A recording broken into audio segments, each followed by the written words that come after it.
So today we're going to be going over the idea that not all debt is equal. Some debt is nearly unavoidable, and there are three different types that we're really going to be focusing on. So, go ahead. So bad debt, I'm sure we're all familiar with that, is debt that does not add or boost your revenue, your income, your net worth, assets, which we'll talk about, the difference between an asset and a liability a little bit further. But bad debts can be things like houses, medical bills, repairs, those kinds of things. They're things that are not always avoidable in life, but we have to look at them as bad debt. So a good way to distinguish, right, bad debt would be how long are you paying it for? For what reason are you paying it, right? And what's the interest rate on that debt? So if you get a car loan, let's just say, for something that's not work-related, it's just your private vehicle, and you're paying a 29.9% interest rate on that bad boy, that's probably bad debt. So next thing we're going to talk about is dumb debt.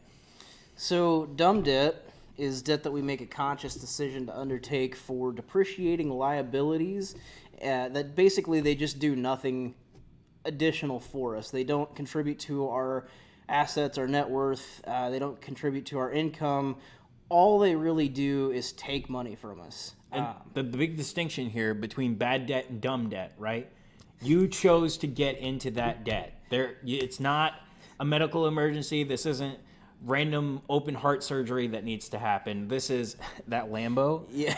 Looks pretty rad, dude, and I'm going to go buy it with my $50,000 a year job. So dumb debt is... It is all bad debt, but there is a differentiating line. Like I said, it's the kind of debt that we make the conscious decision to go ahead and do something, even though we know that it's a bad idea to go into debt for that thing. And if we really wanted that item, then we could have, taken means of actually earning what we were buying before we bought it, instead of going into debt. So that brand new car that you're going to buy, that you're going to spend $50,000 on it, but you got to have it because it's nice and shiny. That's dumb. That is absolutely dumb. You can go and buy a $5,000 car. It'll get you back and forth to work. It'll be reliable, dependable. I know times are changing and $5,000 won't get you what it used to, but right now you can go buy a decent car for under $5,000. For sure. So we've got bad debt, dumb debt, and good debt, right? Aaron, I have a question for you. Okay. How do I differentiate good debt from bad debt and dumb debt? So, good debt, and I know that according to some people, I'll get a little bit of hate for this. There is such a thing as good debt, for starters. Boo. So, debt that we can use to leverage into a higher earning potential, to accelerate our capabilities, to kind of just to create something from scratch. That's a form of actually using other people's money to accomplish a task at an accelerated pace.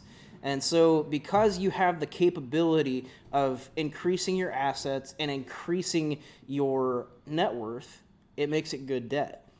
So the name of the game here is leverage, right? Yep. So if we turn around and buy a truck for our business, let's just say we're running a power washing company, we need something to mount the machine on.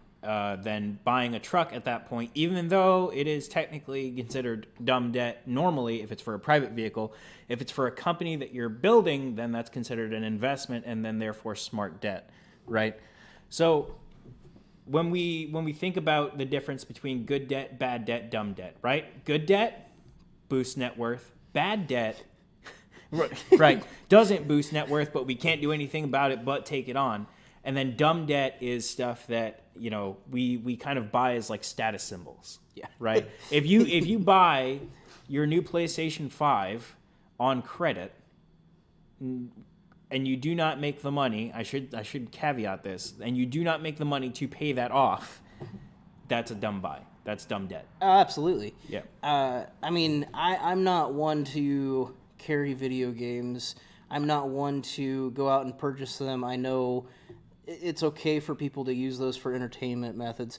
But I will say that a lot of people have an issue of time management whenever they get involved with video games. I'm also guilty. So if you go out and you, not only are you using credit to buy something that you can't afford right now, right? But you're also using credit to buy something that will kill a lot more time than it should. Time that you could be using to work on yourself as a person, time that you could be using to work on your business, and time that you could be spending with your loved ones. I mean, there's just, for me, that's the way that I look at video games. For sure. Now, my question to you guys real quick, if you've got a hot second, is have you ever hopped onto a YouTube video, gone to make a YouTube video for a YouTube channel with your best friend, and then suddenly get attacked?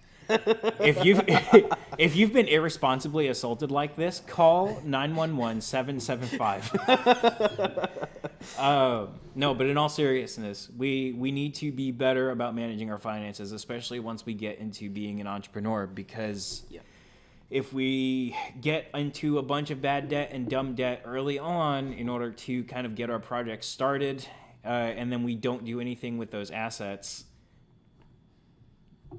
I'm going to be real nice and just drop the code here at the bottom for what to call you.